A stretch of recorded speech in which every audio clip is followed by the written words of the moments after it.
जय जगन्नाथ सांग मैंने पुणी थे स्वागत कर प्रिय YouTube channel Odia medium classes को पिला माने आज आम डिस्कसन कौन करवा मुझे ना आज तुर्कर क्षय केमी हम बुझीपार ना ना तुर्कर केमी आज क्षय हम से विषय आज आम डिस्कसन करवा अनवर्ड्स चलो टोटाली आज क्लास ताहले मत प्रथम कह पूर्व सब डिस्कसन आम करदे चाइना कथा कहगला हलांड कथा कहगला ना ना अफगानिस्तान कथा कहगला बुझीपार ना ना तेणु केमती केमती चीन चारि भाग कर बुझीपार तेणु आज तुर्कीर क्षयर मूल कारण किए कि से विषय में डिस्कसन करिया।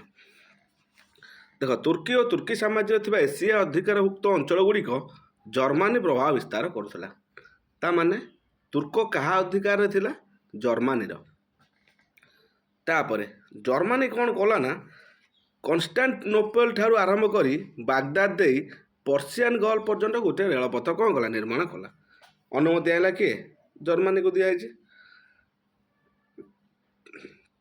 तेणु जर्मानी तार गोटे कंपानी को अनुमति देला जे तुम कन्स्टान्टिनोपल ठारू आरंभ करी पर्सियान पर्यंत गोटे रेलपथ आविष्कार कर यह हवा द्वारा कौन हम ना जर्मानीर आर्थिक स्वार्थ को कौन कर बहुत साहाय्य कर कौन ना ईरान आ भारत में बुझीपार ना ए दुटा देश लगी रहा ना मात्र कौन है ना ये जिनटा किए किए विरोध कले जर्मान ये जिनटा विरोध कले फ्रांस इंग्लैंड आ रूसिया से मैंने चाहू ना जे यही रेलपथटा आविष्कार हो जहाँफल कि जर्मानी डेभलप हो जाऊ क्या एम तेणु आंक भितर कौन गोटे है ना जर्मानी फ्रांस इंग्लैंड मध्य गोटे है कौन राजीनामा है रशिया नाला कौन ना जो राजीनामा कौन करना उक्त अंचल को भाग कर दिगला भाग भाग कर दिगला केमिति ना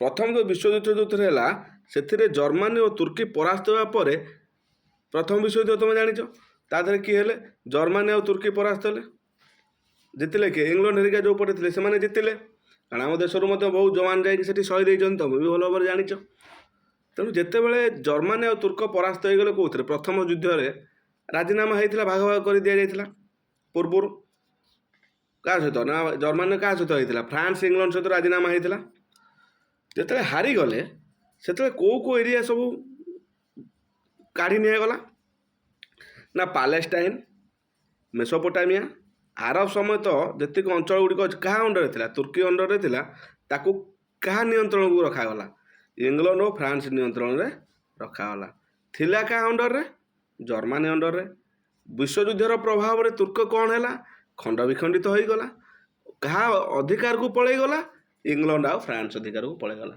बुझीगला ए तुर्कीर कौ भाया विनाश है जापार तो प्रथम विश्वयुद्ध में तुर्की क्या सपोर्ट करा जर्मानी को सपोर्ट करा बुझीगला ए क्लीयर तापर पढ़ा जापान सफलता केमती पाई जापान से विषय पढ़ा 1894 मसीह जापान और चीन मध्य युद्ध जोटा होता से युद्ध पर चीन में जापान प्रभाव वृद्धि पाइला 1894 जो युद्धटा होता से युद्ध में किए प्रभाव विस्तार कला जापान क्या उपर चीन उपर 1902 मसीह इंग्लैंड सहित चुक्ति स्वाक्षर करी जापान कौन सी यूरोपीय बृहत राष्ट्र समकक्ष बोली जनाई देला 1902 मसीह जापान क्या सहित स्वाक्षर कला इंग्लैंड सहित स्वाक्षर कला जदि इंग्लैंड सहित चुक्ति स्वाक्षर कलापर जापान मध्य प्रमाणित करदेला जे सेतेबेले जो यूरोपीय राष्ट्र गुड़िक निजक प्रतिभाशाली बा प्रभावशाली बोली भावुले ये तांको भितर गोटे बृहत राष्ट्र समकक्ष है किए जापान तापर 1904-05 मसीहा युद्ध में रशिया को परास्त कर जापान शाखालिन दक्षिण भाग एवं पोर्ट आथर्स लियाओतुंग उपद्वीपर दक्षिण भाग पाइला जापान से चुप नथिला पुणी 1904-05 मसीह रूसिया सहित युद्ध कला कारण निजक तो पुणी गोटे बृहत राष्ट्र समकक्ष बोली घोषणा कर तो पाखे स्टामिना थी ना युद्ध करने तेणु से क्या सहित ये कला टाइप कला फलो क्या सहित कला रशिया सहित युद्ध कर नहीं आला कौन ना जापान शाखालिन एवं पोर्ट आथर लुआओतुंग को नहीं आला बुझीगला ए तापर कौन कौच 1910 मसीह कोरिया जापान एक उपनिवेश कौन है तापर जापान पुणी आउ क्या अधिकार कला ना 1910 मसीह कोरिया को निजर उपनिवेश परिणत करदेला बुझीगला यह सहित जापान केमती डेभलप होता तापर एबे डिस्कसन करिया पिला माने बुझीगला ना बुझीगलानी ଶୁଣ ଯଦି ବି ଆ ଭିତରେ କେଉଁଠି ମୁଁ ଆଶା କରୁଛି ଡାଉଟ୍ ନଥିବ, କାରଣ ଏସବୁ ଜିନିଷ ଗୁଡ଼ାକ କ'ଣ କ'ଣ ଘଟଣା ଘଟିଛି କାହିଁକି ହେଇଛି ମୁଁ ତାର ଜିଷ୍ଟ ହିଁ ତୁମକୁ ବୁଝେଇ ଦେଉଛି ଯେ କେମିତି ଜାପାନ ଡେଭଲପ୍ ହେଲା, ଜାପାନ କେଉଁ କେଉଁ ଅକ୍ତିଆର କଲା, କେଉଁ ମସିହାରେ କେଉଁ ଯୁଦ୍ଧ କଲା, କାହା ସହିତ କଲା, ଚୀନ ସହିତ କରି କ'ଣ ଆଣିଲା, ରଷିଆ ସହିତ କରି କ'ଣ ଆଣିଲା, କୋରିଆକୁ କେତେବେଳେ ଉପନିବେଶବାଦରେ ପରିଣତ କଲା, ଏସବୁ ଜିନିଷ ମୁଁ ତୁମକୁ କ୍ଲିଅରଲି ବୁଝେଇ ଦେଉଛି। ବୁଝିପାରୁଛ? ଯଦି ବି ଡାଉଟ୍ ହେଉଛି କମେଣ୍ଟରେ ମୋତେ କହିଦେଉଛି ସାର୍ ଏଇ ପାର୍ଟ ଆଉଥରେ ଟିକେ ବୁଝେଇଦେବେ। ଠିକ୍ ଅଛି, ମୁଁ ତାକୁ କ୍ଲିଅରଲି ବୁଝେଇଦେବି ତୁମକୁ। ତାପରେ ଯିବା ଏବେ କେଉଁଠିକି ଯିବା ନା ଆଫ୍ରିକାରେ ଉପନିବେଶବାଦ। ବୁଝିପାରୁଛ ନା? ଏବେ ହେଲା ଏସିଆ କଥା ଗଲା। ଏସିଆ ଯେମିତି ମହାଦ୍ୱୀପ, ଆଫ୍ରିକା ଗୋଟେ ମହାଦ୍ୱୀପ। ଆଫ୍ରିକାକୁ ଆସିଲେ ଆଫ୍ରିକାର ପ୍ରଥମେ ହେଲା କେଉଁଟା ନା ବେଲଜିଆନ୍ କଙ୍ଗୋର ସୃଷ୍ଟି। ପ୍ରଥମେ ହେଲା ବେଲଜିଆନ୍ ଆଉ କଙ୍ଗୋର ସୃଷ୍ଟି। ବୁଝିପାରୁଛ ନା ନାହିଁ? କ'ଣ ଦେଖ, ସେତେବେଳେ ବେଲଜିୟମର ରାଜା ଥାନ୍ତି ଲିଓପାର୍ଡ। ତାଙ୍କର ଆର୍ଥିକ ସହାୟତାରେ 1778 ମସିହାରେ ଆନ୍ତର୍ଜାତିକ କଙ୍ଗୋ ସଂଘ ଗଠନ କରାଗଲା। କେତେ ମସିହାରେ ମନେ ରଖିବ? 1878 ମସିହାରେ। କ'ଣ ଗଠନ କରାଗଲା ନା କଙ୍ଗୋ ସଂଘ ଗଠନ କରାଗଲା। ଏହି ସଂଘରେ ମେନ୍ ଚୁକ୍ତି କ'ଣ ସ୍ୱାକ୍ଷରିତ ହେଲା ଯେଉଁଟା 1885ରେ। ଦେଖ 1878ରେ ହେଲା ସଂଘ, 1885ରେ ଚୁକ୍ତି ସ୍ୱାକ୍ଷର ହେଲା। କ'ଣ ନା କଙ୍ଗୋ ସ୍ୱାଧୀନ ରାଷ୍ଟ୍ର ଗଠିତ ହେବ, ଲିଓପୋଲ୍ଡ ଏହାର ରାଜା ହେବେ। ଲିଓପୋଲ୍ଡ ଯେଉଁ ଥିଲେ ବେଲଜିୟମର ରାଜା, ସେ କଙ୍ଗୋକୁ ସ୍ୱାଧୀନ ରାଷ୍ଟ୍ର ଘୋଷଣା କରିବେ ଏବଂ ତାର ସେ କ'ଣ ହେବେ? ରାଜା ହେବେ। କଙ୍ଗୋ ଅଧିବାସୀଙ୍କୁ ନୃଶଂସ ଭାବେ ଶୋଷଣ କରାଯିବାର 1908 ମସିହାରେ ରାଜା ଲିଓପାର୍ଡ ବାଧ୍ୟ ହୋଇ କଙ୍ଗୋ ସ୍ୱାଧୀନ ରାଷ୍ଟ୍ରକୁ ବେଲଜିୟମ ସରକାରଙ୍କୁ ହସ୍ତାନ୍ତର କଲେ। କଙ୍ଗୋ ଅଧିବାସୀକୁ ଏତେ ନୃଶଂସ ଭାବରେ ଯେତେବେଳେ ଶୋଷଣ କରାଗଲା, ସେତେବେଳେ ରାଜା କିଏ ଥିଲେ? ଆମର ଲିଓପାର୍ଡ। ସିଏ ଯେତେବେଳେ ଏ ଜିନିଷ ଦେଖିଲେ, ସିଏ ବାଧ୍ୟ ହୋଇକି କହିଲେ ନାଇଁ ଆଉ କିଛି କରିହେବନି, ଏ ରାଷ୍ଟ୍ରକୁ ବେଲଜିୟମ ହାତକୁ ପଠାଇ ଦିଆଯିବ। ତାପରେ ସେଇଠୁ ସୃଷ୍ଟି ହେଇଥିଲା କ'ଣ ନା ବେଲଜିଆନ୍। ସେଇଠୁ ସୃଷ୍ଟି ହେଇଥିଲା ତୁମର ନେକ୍ସଟ ପେଜ୍। ସେଇଠୁ ସୃଷ୍ଟି ହେଇଥିଲା ତୁମର କ'ଣ ବେଲଜିଆନ୍ କଙ୍ଗୋ ଭାବରେ ସେଠୁ ନାମକରଣ ହେଲା। କାରଣ ଆଗରୁ କଙ୍ଗୋ ସ୍ୱାଧୀନତା ଥିଲା। ଚୁକ୍ତି ସ୍ୱାକ୍ଷର ହେଲା, ଲିଓପାର୍ଡ ହେବେ ତାର କ'ଣ ମୁଖ୍ୟ। ତାପରେ ଶୋଷଣ ଅତ୍ୟଧିକ ଏମିତି ହେଲା ଯେ ତାଙ୍କୁ କଙ୍ଗୋ ଅଧିବାସୀମାନଙ୍କୁ ବାଧ୍ୟ ହୋଇ ତାଙ୍କ ଯିଏ ଲିଓପାର୍ଡ ଯିଏ ତାଙ୍କ ରାଜା, ସେ କହିବ ନାଇଁ ତମେ ବାଧ୍ୟ ହୋଇକି ତମେ ବେଲଜିୟମ ସରକାରଙ୍କ ହାତକୁ ନିଅ, ସିଏ ହିଁ ଏହାର ସମାଧାନ କରିପାରେ। ତାପରଠୁ ହେଲା ବେଲଜିୟମ କଙ୍ଗୋ। ବୁଝିପାରୁଛ ନା ନାହିଁ? ତାପରେ କେଉଁ କେଉଁ ଦ୍ରବ୍ୟ ଗୁଡ଼ିକ ସେଠିକାର ଅଧିକ ବ୍ୟବହୃତ ହେଲା? ତା ଭିତରେ ହାତୀଦାନ୍ତ, ରବର ଓ ହାତୀଦାନ୍ତ ଅପେକ୍ଷା କଙ୍ଗୋର ସୁନା, ହୀରା, ୟୁରାନିୟମ୍, କାଠ, ତମ୍ବା ଏସବୁ ଦ୍ରବ୍ୟ ଗୁଡ଼ିକ ଗୁରୁତ୍ୱପୂର୍ଣ୍ଣ ହେଲା।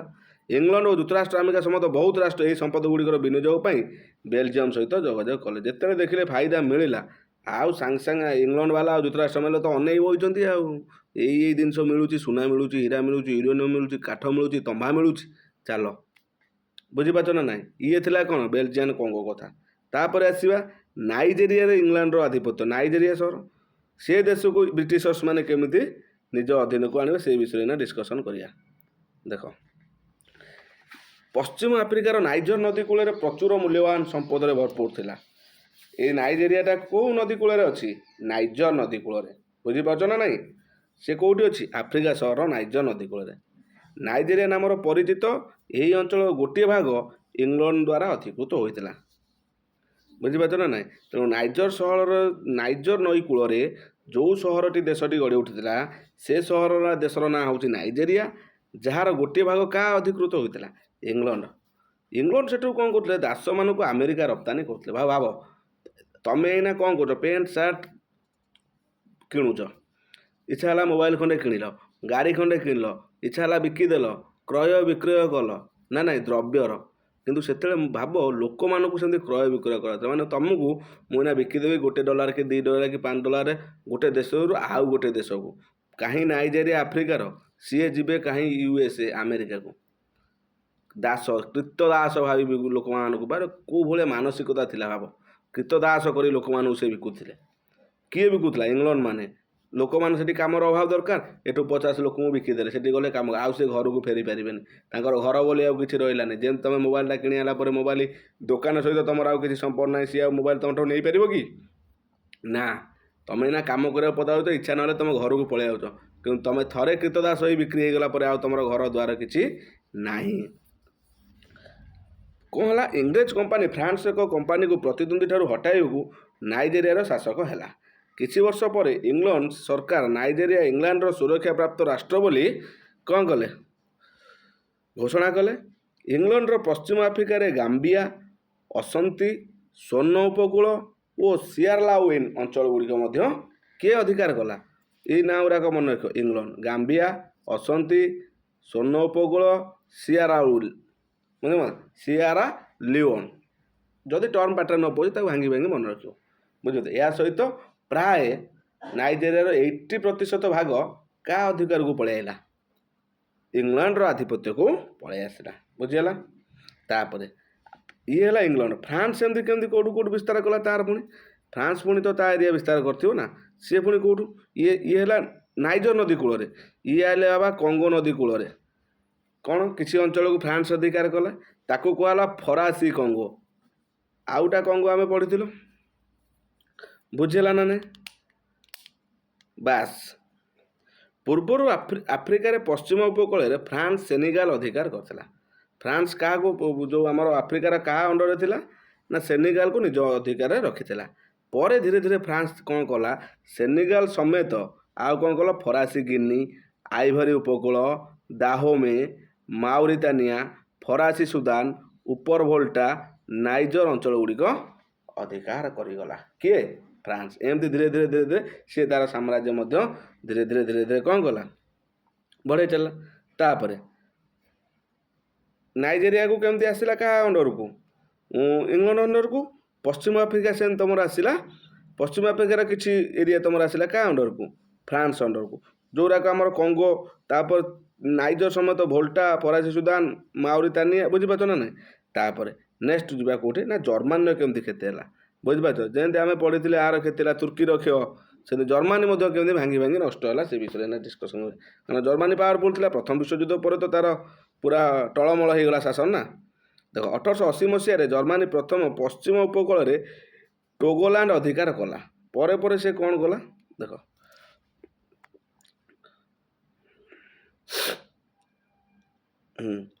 ପରେ ଦକ୍ଷିଣକୁ ମାଡ଼ି ଯାଇ ଦେଖ ପରେ ସେ କ'ଣ କଲା ନା, ଗୋଟେ ମିନିଟ୍,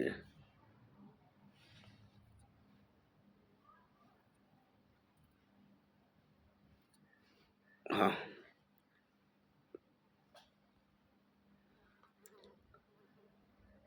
ଓକେ। ଦେଖ ପରେ ସେ କ'ଣ କଲା ନା, ଦକ୍ଷିଣକୁ ମାଡ଼ି ଯାଇ କାମେରୁନ୍ ଅଧିକାର କଲା। ଜର୍ମାନୀ ମାନଙ୍କର କ୍ରମେ ଦକ୍ଷିଣ ପଶ୍ଚିମ ଆଫ୍ରିକାର ପ୍ରତିଷ୍ଠିତ ହେଲେ। ପର୍ତ୍ତୁଗୀଜ ଉପନିବେଶ ଆଙ୍ଗୋଲା ଏବଂ ମୋଜାମ୍ବିକୁ ଇଂଲଣ୍ଡ ଓ ଜର୍ମାନୀ ନିଜ ନିଜ ଭିତରେ ବାଣ୍ଟିବାକୁ ରାଜି ଥିଲେ। କିନ୍ତୁ ଦେଖ ଏ ଯେଉଁ ଆଙ୍ଗୋଲା ଆଉ ମୋଜାମ୍ବିକ ଏ ଦୁଇଟା ଆଗରୁ କାହାର ଥିଲା? ପର୍ତ୍ତୁଗୀଜର ଥିଲା। ତାପରେ ଏମାନଙ୍କ ଭିତରେ ବଣ୍ଟା ହେବ କାହା ଭିତରେ? ଇଂଲଣ୍ଡ ଆଉ ଜର୍ମାନୀ ସେ ପରସ୍ପର ଭିତରେ ବାଣ୍ଟି ନେବେ ବୋଲି କଥାବାର୍ତ୍ତା ହେଇଥିଲେ ଏବଂ ଚୁକ୍ତି ସ୍ୱାକ୍ଷର ହେଇଥିଲା। କିନ୍ତୁ ପ୍ରଥମ ବିଶ୍ୱଯୁଦ୍ଧ ଯେତେବେଳେ ଜର୍ମାନୀ ହାରିଗଲା, ଏହାର ଉପନିବେଶ ଗୁଡ଼ିକୁ ବିଜେତା ରାଷ୍ଟ୍ରମାନେ ବାଣ୍ଟି ଦିଆଗଲା। ଇଏ ସିନା ଜିତିଥିଲେ ଉପନିବେଶ ପାଇଥାନ୍ତା, ଯେହେତୁ ଏ ହାରିଗଲା ତେଣୁ ଆଙ୍କ ଭିତରେ ତ ଇଏ ତ ଆଉ କିଛି ପାଇବନି। ପାଇବ କିଏ? ଯେଉଁମାନେ ବିଜେତା ହେଲେ। ଯେଉଁମାନେ ଜିତିଲେ ସେମାନେ ବାଣ୍ଟି ନେଇଗଲେ। ତା ଭିତରେ କିଏ ଥିଲା? ଟୋଗୋଲାଣ୍ଡ ଓ କାମେରୁନ୍ ଇଂଲଣ୍ଡ ଓ ଫ୍ରାନ୍ସ ମଧ୍ୟରେ ଭାଗ କରାଗଲା। କାରଣ କାମେରୁନ୍ ମୁଁ ଆଗରୁ ପୂର୍ବରୁ କହିଥିଲି, କାମେରୁନ୍ କିଏ ମାଡ଼ି ବସିଥିଲା? ଜର୍ମାନୀ। ହାରିଗଲା ପରେ କାମେରୁନ୍କୁ ନେଇଗଲା ଇଂଲଣ୍ଡ, ଯେଉଁ ଟୋଗୋଲାଣ୍ଡକୁ ନେଇଗଲା ଇଂଲଣ୍ଡ, ଆଉ କାମେରୁନ୍ ନେଇଗଲା ଫ୍ରାନ୍ସ। ଏବଂ ଦକ୍ଷିଣ ପଶ୍ଚିମ ଆଫ୍ରିକାର ଜର୍ମାନୀ ଅଧିକୃତ ସମସ୍ତ ଅଞ୍ଚଳ କାହା ହାତକୁ ପଳେଇଲା? ଦକ୍ଷିଣ ଆଫ୍ରିକା, ଇଂରେଜ ଶାସିତ ଦକ୍ଷିଣ ଆଫ୍ରିକା ହାତକୁ ପଳେଇଲା। ତେଣୁ ଯାହା ଯାହା କରିଥିଲା ସେ ଧୀରେ ଧୀରେ ପ୍ରଥମ ବିଶ୍ୱଯୁଦ୍ଧର କ୍ଷୟକ୍ଷତିରେ ତା ହାତରୁ ଗୋଟିଏ ପରେ ଗୋଟିଏ ପଳେଇଲା। ତାପରେ ରିଓ ଡି ଓରୋ, ପଶ୍ଚିମ ଉପକୂଳରେ ଥିବା ରିଓ ଡି ଓରୋ ଏବଂ ରିଓ ମୁନି ଓ ପର୍ଣ୍ଣାଣ୍ଡୋପୋ ବା ସ୍ପେନୀୟ ଗିନି ଯେଉଁ କୁହନ୍ତି, ଠାରେ ସ୍ପେନ୍ର ଦୁଇଟି ଉପନିବେଶ ଥିଲା। କାହାର? ଜର୍ମାନୀର। ପରେ କ'ଣ ହେଲା ନା, ଆଙ୍ଗୋଲା ଓ ପର୍ତ୍ତୁଗୀଜ ଗିନିର ମୂଲ୍ୟବାନ ଅଞ୍ଚଳକୁ କିଏ ନେଇଗଲା? ପର୍ତ୍ତୁଗାଲ ନେଇଗଲା। ଯେଉଁଟା ପର୍ତ୍ତୁଗାଲ ପାଖରେ ଥିଲା, ଯେଉଁଟା ବଣ୍ଟା ହେଇଥାନ୍ତା ଜର୍ମାନୀ ଆଉ ଇଂଲଣ୍ଡ ଭିତରେ, ଇଏ ହାରିବା ପରେ ଆଙ୍ଗୋଲା ପର୍ତ୍ତୁଗୀଜ ଗିନିର ମୂଲ୍ୟବାନ ଅଞ୍ଚଳ ସେ ପର୍ତ୍ତୁଗାଲ ନିଜ ପାଖରେ ରଖିଲା, ଆଉ କାହାକୁ ଦେଲାନି। ଲାଇବେରିଆ ବ୍ୟତୀତ ସମଗ୍ର ପଶ୍ଚିମ ଆଫ୍ରିକା ୟୁରୋପୀୟ ମାନଙ୍କ ଭାଗରେ ଭାଗ ହୋଇଗଲା। ଆମେରିକାର ମୁକ୍ତ ହୋଇଥିବା ଦାସମାନେ ଲାଇବେରିଆରେ କ'ଣ ହେଲେ? ବସତି ସ୍ଥାପନ କଲେ। ଯେଉଁଟା ଆମେରିକାରେ ଯେଉଁ ଦାସ ହେଇକି ଯାଇଥିଲା, କେଉଁମାନେ ପଠାଇଥିଲେ? ଇଂରେଜ ମାନେ ଯେଉଁମାନେ ପଠାଇଥିଲେ, ଦାସତ୍ୱ ଯେଉଁ ଲୋକଙ୍କୁ ପଠାଇଥିଲେ, ସେମାନେ ଆମେରିକା ଠାରୁ ମୁକ୍ତ ହୋଇକି ସିଏ ତାଙ୍କର ଲାଇବେରିଆ ଠାରେ ଗୋଟା ମାନେ ଜନତି ବସତି ସ୍ଥାପନ କରି ସିଏ ତାଙ୍କର ସେଠି ରହିଲେ। ଏହା ଭିତରେ କ'ଣ ହେଲା? ଜର୍ମାନୀ ତାର ଖଣ୍ଡ ବିଖଣ୍ଡିତ ହୋଇଗଲା। ତାର ଯେଉଁ ପାର୍ଟ ଗୁଡ଼ାକ ସବୁ ନିଜ ଅଧିକୃତ କରୁଥିଲା, ଧୀରେ ଧୀରେ ସେ ପାର୍ଟ ଗୁଡ଼ା ସବୁ ତାଠାରୁ କ'ଣ ହେଲା? ପଳେଇଗଲା। ବୁଝିପାରିଲ ନା ନାହିଁ? ତାପରେ ପ୍ରବାସୀ ଡଚ୍ଙ୍କ ଦ୍ୱାରା ନୂତନ ରାଜ୍ୟ ସୃଷ୍ଟି। ଡଚ୍ ମାନେ ଆସିବେ, ପ୍ରବାସୀ ଡଚ୍ ଯେଉଁଟା ଆକ୍ଚୁଆଲି ମାନେ କ'ଣ ଡଚ୍ କିନ୍ତୁ ଆସିକି ଆଡ଼େ ରହିଥିବେ, ବୁଝିପାରୁଛ ନା। ଡଚ୍ ହେଉଛି ହଲାଣ୍ଡର ଅଧିବାସୀ ଡଚ୍ କୁହନ୍ତି, ବୁଝିପାରୁଛ ନା ନାହିଁ। ଦକ୍ଷିଣ ଆଫ୍ରିକା ଡଚ୍ ମାନେ ପ୍ରତିଷ୍ଠା କରିଥିବା କେପ୍ କଲୋନି 19 ଶତାବ୍ଦୀରେ ପ୍ରଥମ ଭାଗରେ ଇଂଲଣ୍ଡ ଅଧିକାର କରିନେଲା। ଯେଉଁ କିଛି ପାର୍ଟ ଥିଲା କାହା ପାଖରେ, କେପ୍ କଲୋନି ନାମକ ଯେଉଁ ଥିଲା ଆ ପାଖରେ, ଡଚ୍ ମାନଙ୍କ ପାଖରେ, ତାକୁ ଇଂଲଣ୍ଡ ନେଇଗଲା। ବୋୟର ଭାବରେ ପରିଚିତ ପ୍ରବାସୀ ଡଚ୍ ଅଧିବାନୀକୁ କ'ଣ କୁହନ୍ତି, ବୋୟର, ମନେ ରଖିଥାଅ ହେଲା। ଉତ୍ତର ଦିଗକୁ ଚାଲିଗଲେ, ଯେହେତୁ ତାଙ୍କ ଅଧିକାର ଇଂଲଣ୍ଡ ନେଇଗଲେ, ସିଏ ସେଠୁ ଉତ୍ତର ଆଡ଼କୁ ଧୀରେ ଧୀରେ ପଳେଇଲେ। ତାଙ୍କର କହିଲେ ଆମର ତ ଏଠି ଆଉ କିଛି ଅଧିକାର ନାହିଁ, ଆମେ ଏଠି କାହିଁ ଆଉ ରହିବା। ସେଠାରେ ଅରେଞ୍ଜ ସ୍ୱାଧୀନ ରାଜ୍ୟ ଓ ଟ୍ରାନ୍ସଭାଲ ନାମକ ଦୁଇଟି ରାଜ୍ୟ ଗଠନ କଲେ। କିଏ? ଡଚ୍ ମାନେ। କ'ଣ ଗୋଟେ ହେଲା ଅରେଞ୍ଜ ଆଉ ଗୋଟେ ହେଲା ଟ୍ରାନ୍ସଭାଲ। 1950 ମସିହା ସୁଦ୍ଧା ଏହି ଦୁଇଟି ରାଜ୍ୟକୁ ବୋୟରା ମାନେ ଶାସନ କରୁଥିଲେ। 1950 ପର୍ଯ୍ୟନ୍ତ କାହା ଅଧୀନ ଥିଲା? ବୋୟର ମାନଙ୍କ ଅଧୀନ ଥିଲା। ବୋୟର ମାନେ କିଏ? ନା ପ୍ରବାସୀ ଡଚ୍ ମାନଙ୍କୁ ବୋୟର ବୋଲି କୁହାଯାଉଥିଲା। ବୁଝିଲା ଏବେ। ତାପରେ ଯିବା ଦକ୍ଷିଣ ଆଫ୍ରିକାରେ ଶ୍ୱେତାଙ୍ଗ ଶାସନ। କୃଷ୍ଣକାୟ ହେଲେ କଳା, ଶ୍ୱେତାଙ୍ଗ ହେଲେ ଧଳା। ଧଳା ମାନେ କିଏ? ବ୍ରିଟିଶର୍ସ ଆଉ, ବୁଝିପାରୁଛ ନା ନାହିଁ। 1870 ମସିହା ଦେଖ ଦକ୍ଷିଣ ଆଫ୍ରିକା କେମିତି, ସେଥିପାଇଁ ତ ନେଲସନ ମାଣ୍ଡେଲା ଦକ୍ଷିଣ ଆଫ୍ରିକାରେ କୃଷ୍ଣକାୟ ନୀତି ପାଇଁ ଲଢ଼ିଥିଲେ। ତାପରେ ଗାନ୍ଧିଜୀ ଆମର ଯାଇଥିଲେ ନା ନାହିଁ, ସେଠି ଯାଇକି ଆମର ତାଙ୍କ ଏଗନେଷ୍ଟରେ ବାହାରିକି ସେଠି ମଧ୍ୟ ବିଜୟ ଦେଇଥିଲେ ତାଙ୍କୁ ଇଏ କରିବା ପାଇଁ। ତମେ ପଢ଼ିଥିବ, ଦଶମରେ ପଢ଼ିଥିବ, ଗାନ୍ଧୀ ଯୁଗରେ ପଢ଼ିବ, ଆଗକୁ ଗଲେ ସେ ବିଷୟ ସବୁ ଜାଣିବ, ଦଶମ ଶ୍ରେଣୀରେ ଜାଣିବ ଯେ ଗାନ୍ଧୀଙ୍କର କ'ଣ ଦକ୍ଷିଣ ଆଫ୍ରିକାରେ ଭୂମିକା ଥିଲା। ଦେଖ ଏବେ ଦେଖ ଶ୍ୱେତାଙ୍ଗ କେମିତି ଶାସନ କରୁଥିଲେ। 1870 ମସିହାରେ ସେସିଲ୍ ରୋଡ୍ସ ନାମକ ଜଣେ ଇଂରେଜ ଅର୍ଥାନ୍ୱେଷୀ ଦକ୍ଷିଣ ଆଫ୍ରିକାରେ ହୀରା ଓ ସୁନା ଖନନ କରି ଅତ୍ୟନ୍ତ ଧନୀ ହୋଇଗଲେ। ଦକ୍ଷିଣ ଆଫ୍ରିକା ହେଉଛି ହୀରା ଓ ସୁନାର ଗନ୍ତାଘର। ସେଠୁ ଏଇ ଯେଉଁ ବ୍ୟକ୍ତି ଜଣକ କ'ଣ, ସେସିଲ୍ ରୋଡସ୍, ଇଏ ତାଙ୍କ ହୀରା ଖୁଣା ଖୋଳି ଖାଳି ବାହାରେ ବିକ୍ରି କରି ପ୍ରବଳ ଧନୀ ହୋଇଗଲେ। ଏକ ଆଫ୍ରିକୀୟ ଉପନିବେଶକୁ ନିଜ ନାମ ଅନୁସାରେ ରୋଡୋସିଆ ମଧ୍ୟ ରଖିଥିଲେ। ତାଙ୍କ ନାଁ ରୋଡ୍ସ, ତାରି ନାଁରେ ଗୋଟେ ଉପନିବେଶ ଏରିଆକୁ ରଖିଥିଲେ ତାଙ୍କ ନାଁରେ ରୋଡୋସିଆ। ଯେମିତି ଆମର ସ୍କୁଲ ଗୁଡ଼ିକ ସବୁ ଜଣ ଜଣଙ୍କ ପ୍ରତିଭାଶାଳୀ ନାଁଙ୍କ ହୁଏ, ରାସ୍ତା ଗୁଡ଼ିକ ଯେମିତି ଆମର ରଖାଯାଏ, ମହଲ ବଡ଼ ବଡ଼ ଇଏ ଗୁଡ଼ାକ ଷ୍ଟାଚୁ ଗୁଡ଼ାକ ଯେମିତି ତିଆରି କରାଯାଏ, ସେମିତି ଇଏ ଗୋଟେ ସହର ତାଙ୍କ ନାଁରେ ରଖିଦେଲେ ହେଲା। ତାପରେ ଇଂରେଜମାନେ ରୋଡୋସିଆ, ବେଚୁଆନାଲାଣ୍ଡ, ସ୍ୱାଜିଲାଣ୍ଡ, ବୁସ୍ତୋଲାଣ୍ଡ ଏଗୁଡ଼ା ସବୁ ଅଧିକାର କଲେ। କେଉଁମାନେ? ବ୍ରିଟିଶର୍ସ ମାନେ। ସେ ଧୀରେ ଧୀରେ ଆଗକୁ ବଢ଼ିକି ଏଇ ଚାରିଟା ରୋଡୋସିଆ, ବେଚୁଆନାଲାଣ୍ଡ, ସ୍ୱାଜିଲାଣ୍ଡ ଆଉ ବସୁତୋଲାଣ୍ଡ ଏସବୁକୁ ନିଜ ଅଧୀନକୁ ନେଇ ଆଇଲେ। ଏହାର ଅଳ୍ପ ଦିନ ପରେ ଦକ୍ଷିଣ ଆଫ୍ରିକାରେ ଗୋଟେ ୟୁନିୟନ ଗଠିତ ହେଲା। ଏଥିରେ କେପ୍, ନାଟାଲ, ଟ୍ରାନ୍ସଭାଲ ଓ ଅରେଞ୍ଜ ରିଭର କଲୋନି ଅନ୍ତର୍ଭୁକ୍ତ ହେଲେ। କିଏ କିଏ? କେପ୍, ନାଟାଲ, ଟ୍ରାନ୍ସଭାଲ ଓ ଅରେଞ୍ଜ ରିଭର। ବୋୟର ଇଂରେଜ ଓ ଅନ୍ୟ କେତେକ ୟୁରୋପୀୟ ପ୍ରବାସୀଙ୍କୁ ନେଇ ଦକ୍ଷିଣ ଆଫ୍ରିକା ୟୁନିୟନ ସଂଖ୍ୟାଲଘୁ ଶ୍ୱେତାଙ୍ଗ ଦ୍ୱାରା ଶାସିତ ହେଲେ। କିଏ କିଏ ତାଙ୍କୁ ଶାସନ କଲେ? ନା ବୋୟର କରୁଥିଲେ କିଛି ପାର୍ଟ, ପୂର୍ବରୁ କହିଥିଲି। ବୋୟରଙ୍କ ଅଧ୍ୟୟରେ ଯେଉଁ ରହିଲା ଯେଉଁ ଆମର ପ୍ରବାସୀ ଡଚ୍ ମାନେ, ସିଏ କିଛି ଅଧିକାର କରିଥିଲେ। ଇଂରେଜମାନେ ଆଉ କେତେକ ୟୁରୋପୀୟ ମାନେ ଆସି କ'ଣ କଲେ? କାହାକୁ ଶାସନ କଲେ? ଏଇମାନଙ୍କୁ ଶାସନ କରି ଚାଲିଲେ। କାହାକୁ? ଦକ୍ଷିଣ ଆଫ୍ରିକାର ଲୋକମାନଙ୍କୁ। ପରବର୍ତ୍ତୀ ସମୟରେ ଦକ୍ଷିଣ ଆଫ୍ରିକା ସାଧାରଣତନ୍ତ୍ର ରାଷ୍ଟ୍ର ଭାବେ ଘୋଷିତ ହେଲା। ପରେ ଆମେ ଜାଣିବା କେମିତି ସେ ସ୍ୱାଧୀନତା ଲାଭ କଲେ, ବୁଝିପାରିଲ ନା। ତାପରେ ଦେଖ ପୂର୍ବ ଆଫ୍ରିକା, ସେଟା ଗଲା। ତାପରେ ଆସିବ ପୂର୍ବ ଆଫ୍ରିକାର ନିୟନ୍ତ୍ରଣ। ପୂର୍ବ ଆଫ୍ରିକାର ନିୟନ୍ତ୍ରଣ କେମିତି ଥିଲା ଦେଖ। ମୋଜାମ୍ବିକ୍ ଏକ ଅଂଶ ପର୍ତ୍ତୁଗାଲ ଦ୍ୱାରା ଦଖଲ ହେବା ପରେ 1884 ମସିହା ପର୍ଯ୍ୟନ୍ତ ଏହା ୟୁରୋପୀୟ ରାଷ୍ଟ୍ର ଦ୍ୱାରା ଅଧିକୃତ ହୋଇନଥିଲା। 1884 ମସିହା ପର୍ଯ୍ୟନ୍ତ ସେଇଟା କାହା ଅଣ୍ଡରରେ ଥିଲା? ପର୍ତ୍ତୁଗାଲ ଅଣ୍ଡରରେ ଥିଲା। ମୋଜାମ୍ବିକ୍ ତାହେଲେ କାହା ଅଣ୍ଡରରେ ଥିଲା? ପର୍ତ୍ତୁଗାଲ ଅଣ୍ଡରରେ ଥିଲା। କୌଣସି ୟୁରୋପୀୟ ରାଷ୍ଟ୍ର ଦ୍ୱାରା ଅଧିକୃତ ନ ହୋଇ ସେ ଥିଲା କାହା ଅଣ୍ଡରରେ? ପର୍ତ୍ତୁଗାଲ ଅଣ୍ଡରରେ। ସେହି ବର୍ଷ ଜର୍ମାନୀର କାର୍ଲ ପିଟର୍ସ ନାମକ ଜଣେ ବ୍ୟକ୍ତି ଏହି ଅଞ୍ଚଳକୁ ଜର୍ମାନୀର ସୁରକ୍ଷା ଅଧୀନରେ ରଖିବାକୁ ସ୍ଥାନୀୟ ଶାସକଙ୍କୁ ପ୍ରରୋଚିତ କଲେ। ସେ କହିଲେ ଦେଖ, ତମେ ଯଦି ଅଛ ତାହେଲେ ତମେ ଜର୍ମାନୀର ସୁରକ୍ଷା ଅଧୀନରେ ତମେ ରୁହ। ତମର ଯଦି କିଛି ହେବ କିଏ ସୁରକ୍ଷା ଦେବ? ଜର୍ମାନୀ। ଫ୍ରାନ୍ସ ଓ ଇଂଲଣ୍ଡର ମଧ୍ୟ ଏହି ଅଞ୍ଚଳ ପ୍ରତି ଲୋଭ ଥିଲା। କେଉଁ ଅଞ୍ଚଳ ପ୍ରତି? ସେଇ ଯେଉଁଟା ଆମର କହିଲି କ'ଣ, ମୋଜାମ୍ବିକ୍। ତାକୁ ଯାଇକି କିଏ କହିଲା? ଜଣେ ସ୍ଥାନୀୟ ଶାସକକୁ ପ୍ରରୋଚିତ ଦେଲେ କିଏ? ଜର୍ମାନୀର ଲୋକ। ସେ ଲୋକର ନାଁ କ'ଣ? Carl Peters. ସେ କହିଲେ ଦେଖ, ତମ ଅଞ୍ଚଳ ଆମ ସୁରକ୍ଷା ଭିତରେ ରୁହ। ତମକୁ ଯିଏ ଆଟାକ୍ ଫାଟାକ୍ କରିବ କି ତମର ଯଦି କିଛି ପ୍ରୋବ୍ଲେମ୍ ହେବ ତମେ ଆମ ପାଖକୁ ଆସିବ। କାରଣ ସେ ଜାଗାର ସେମିତି କିଛି ମୂଲ୍ୟବାନ ଜାଗା ଥିବ ବୋଲି। କାହିଁକି ନା ସେ ଜାଗାରେ ଆଉ ଦୁଇ ଜଣଙ୍କର ଆଖି ଅଲରେଡ଼ି ପଡ଼ିଥିଲା। କିଏ? ନା ଫ୍ରାନ୍ସ ଆଉ ଇଂଲଣ୍ଡ। ସେ କହିଲେ ନାଇଁ ଆମକୁ ଏ ଜାଗାଟା ନିହାତି ଦରକାର।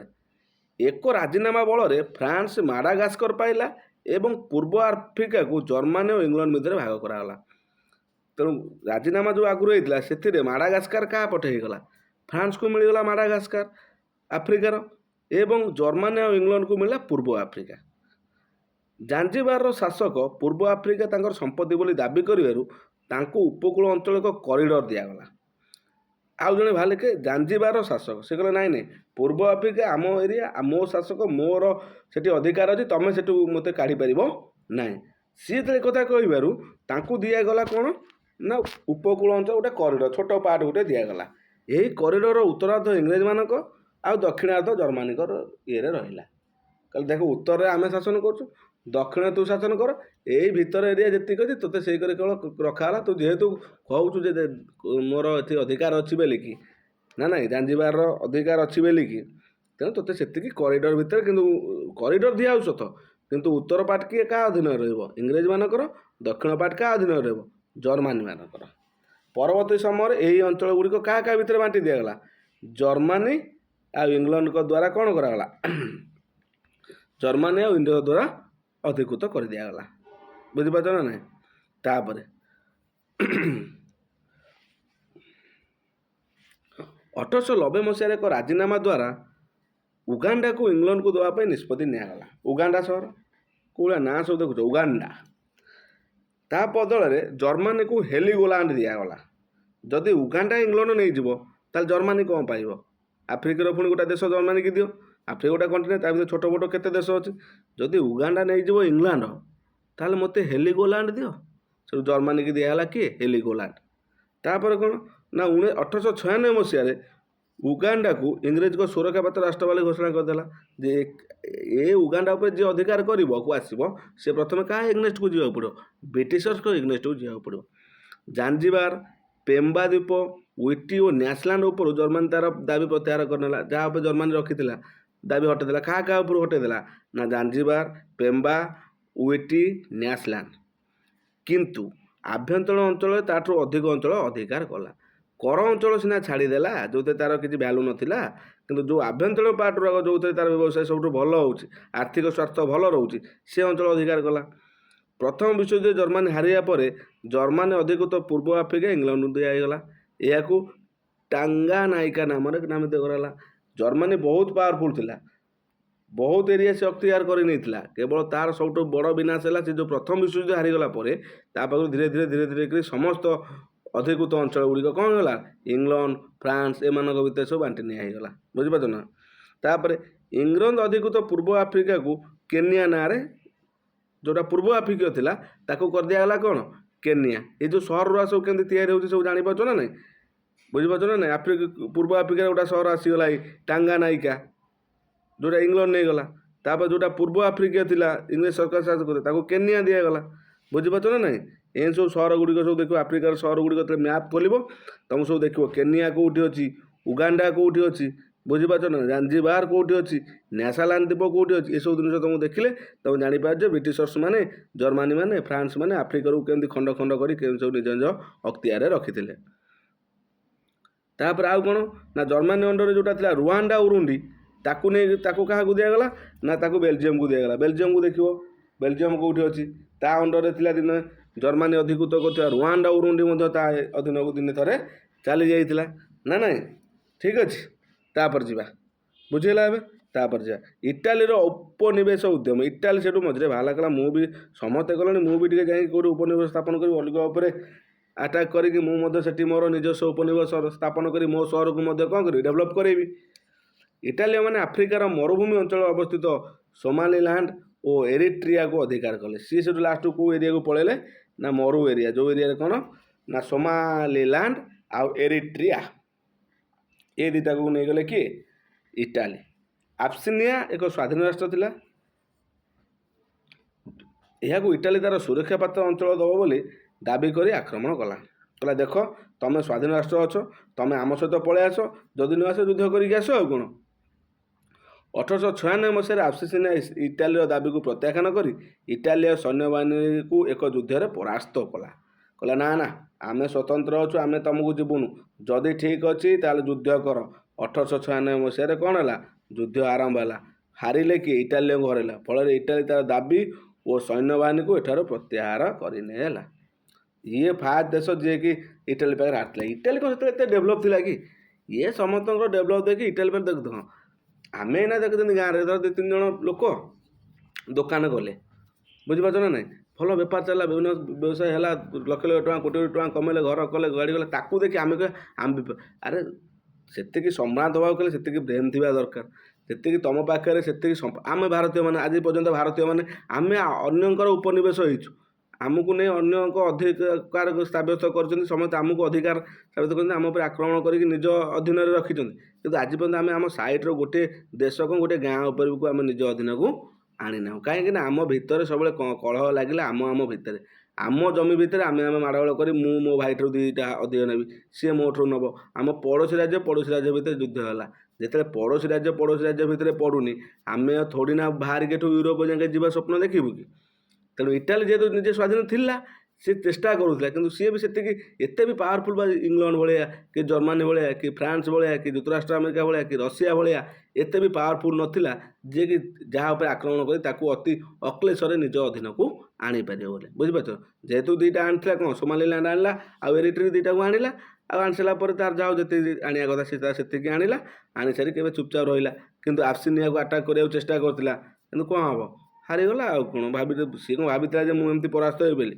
କହିଲା ଆଟାକ୍ କରିଦେବା, ଯାହା ହେବ ଦେଖାଯିବନି, କହିଲା ଆଟାକ୍ କରିଦେଲା, ଦେଖିଲା ଫୁସ୍ ଓଲଟା ମାଡ଼ ଖାଇଗଲା। ଆଉ କ'ଣ, ଠିକ୍ ଅଛି। ତାହେଲେ ଆମେ ସବୁ ଆଜି ଜାଣିଲେ ନା, ଇଟାଲୀ କଥା ଜାଣିଲେ, ଜର୍ମାନୀ କଥା କେମିତି ଭାଙ୍ଗି ପଡ଼ିଲା ସେ ବିଷୟରେ ଜାଣିଲେ, ପୂର୍ବ ଆଫ୍ରିକୀୟ କଥା ଜାଣିଲେ, ଆଫ୍ରିକୀୟ କଥା ଜାଣିଲେ, କେମିତି ଇଂଲଣ୍ଡ ରହୁଛି, ଜର୍ମାନୀ ରହୁଛି, ଫ୍ରାନ୍ସ, ଦେଖ ସବୁବେଳେ ଟାଲି କରିବ ଯେ ସବୁଠାରୁ ପାୱାରଫୁଲ୍ କେଉଁମାନେ ରହୁଛନ୍ତି। ଜର୍ମାନୀ ଥିଲା, ତାର ପତନ ହେଲା ପ୍ରଥମ ବିଶ୍ୱଯୁଦ୍ଧ ପରଠାରୁ, ଧୀରେ ଧୀରେ ଡେଭଲପ୍ ହେଉଛି କିଏ? ଇଂଲଣ୍ଡ, ଆଉ କିଏ? ଫ୍ରାନ୍ସ। ଇଏ 2 ଜଣ ପୁରା ଭାରତ ଉପରେ, ଯେତେବେଳେ ଭାରତ କଥା ଆସିବ ଏଇ ଫ୍ରାନ୍ସ ଆଉ ଇଂଲଣ୍ଡ, ସେତେବେଳେ ଫ୍ରାନ୍ସ ନଯାଏ କି ଇଂଲଣ୍ଡ ଆମ ଉପରେ ଇଏ କରେ, ନହେଲେ ତାଙ୍କର ଫ୍ରାନ୍ସିସ୍କୋ ଆଲମିଡ଼ା ଠାରୁ ଆରମ୍ଭ କରି ସାଂଘାତିକ ରଥି ସବୁ ଫ୍ରାନ୍ସର ଥିଲେ, ବୁଝିପାରୁଛ ନା? ଯେତେବେଳେ ପଢ଼ିବ ଭାରତକୁ ଯେତେବେଳେ ଆକ୍ରମଣ କରିବେ, ଭାରତ ଉପରେ ଇଂଲଣ୍ଡ ଫ୍ରାନ୍ସ ଯେତେବେଳେ ଆସିବେ, ସେତେବେଳେ ଦେଖିବ ଜାଣିବ କେମିତି ସବୁ ଜିନିଷ ହେଉଛି, ବୁଝିପାରୁଛ ନା? ଏଇନା ଫ୍ରାନ୍ସ ଆଉ ଇଂଲଣ୍ଡ ଏଇନା ପୁରା ସବୁଠୁ ଅଧିକ ଉପନିବେଶ ସ୍ଥାପନ କରିବାରେ ଏ 2 ଜଣ ଏଇନା ସବୁଠୁ ଅଧିକ ଭୂମିକାରେ। ଫ୍ରାନ୍ସ ଇଣ୍ଡିଆ ନ ଛାଡ଼େ, ଭାରତ ଆଜି ଇଂଲଣ୍ଡ, ନହେଲେ ଆମେ ଦିନେ ବି ଫ୍ରାନ୍ସର ଅଧୀନରେ ଥାଆନ୍ତୁ, ବୁଝିହେଲା ନା ନାହିଁ? ଠିକ୍ ଅଛି, ଆଜି ପାଇଁ ଏତିକି ଡିସ୍କସନ୍ କରିବା, ପୁଣି ନେକ୍ସଟ ଭିଡ଼ିଓରେ ଆଉ କିଛି ଡିସ୍କସନ୍ କରିବା, ଅଳ୍ପ ଡିସ୍କସନ୍ କରିବା, ମନେ ରହିଲା ଭଳିଆ ଡିସ୍କସନ୍ କରିବା, ସବୁବେଳେ ରିଭିଜନ୍ କରୁଥିବା, ଜାଣୁଥିବା ଯେ ଜିନିଷଟା ହେଉଛି କ'ଣ, ରାଷ୍ଟ୍ର ଚାଲୁଛି କେମିତି, ଉପନିବେଶ ହେଉଛି କେମିତି, ଗୋଟେ ରାଷ୍ଟ୍ର ଆଉ ଗୋଟେ ରାଷ୍ଟ୍ର ଉପରେ କାହିଁକି ଉପନିବେଶ ସ୍ଥାପନ କରୁଛି, ତା'ର ଫାଇଦା କ'ଣ ହେଉଛି, ବୁଝିପାରୁଛ ନା? କାହିଁକି ଆମେ ଉପନିବେଶ ସେଠୁ ହଟେଇକି ଏଠି ରଖିବା, ଏଠୁ ନେଇକି ତା ସହିତ ଯୁଦ୍ଧ କରିବା, ସବୁ ନିଜ ଦେଶ ପାଇଁ ସ୍ୱାର୍ଥରେ, ନିଜ ଦେଶକୁ ବିକଶିତ ଏବଂ ବିକାଶ ମାନେ ବିଶ୍ୱର ସବୁଠାରୁ ବୃହତ୍ତମ ରାଷ୍ଟ୍ର ଭାବେ ପରିଗଣିତ କରିବା ପାଇଁ ସମସ୍ତଙ୍କର ପ୍ରୟାସ ରହିଥାଏ, ବୁଝିହେଲା? ଠିକ୍ ଅଛି, ଆଜି ରଖୁଛି ଏଠିରେ, ପୁଣି ନେକ୍ସଟ ଭିଡ଼ିଓ ଦେଖା ହେବ, ସେ ପର୍ଯ୍ୟନ୍ତ ବିଦାୟ ଦିଅନ୍ତୁ। ଜୟ ଜଗନ୍ନାଥ।